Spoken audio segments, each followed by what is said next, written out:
Do you think it's indicative of their own belief in the strength of their cases, Tali? Is this a sign that they're like, you know what, we don't need to play ball on any of this because we're about to get you? Sorry to put it in layman's terms, but I just am trying to interpret what the message here might be. Well, I think we actually have to take each case, Alex, on its own terms. I mean, I think it's sort of easy to always think of him as someone who's looking for delay as a tactic. I mean, you've got a decade of a track record of him always trying to find a way to drag something out.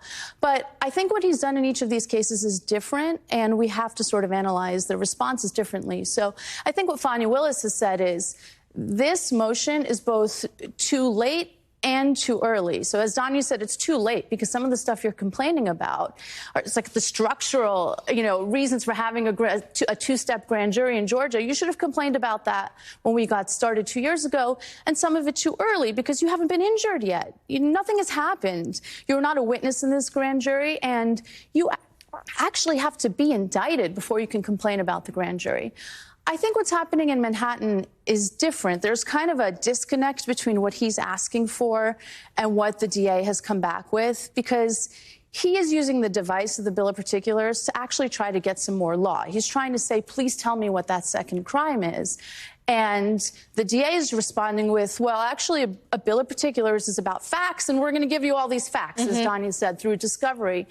But I think that question of what is the second crime, a legal question, not a factual question, is hanging over this case. Yes. And is going to continue hanging over this case. And just because Donald Trump is the person making that argument, it doesn't mean that it's wrong. A broken clock is right twice a day.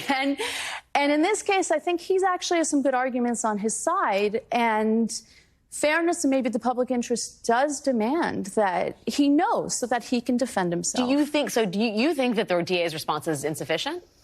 I think that it's sufficient here because this device, again, is really about getting more facts. And the bill of particulars is not even actually that useful anymore now that New York law has changed and you have to produce discovery to a defendant early.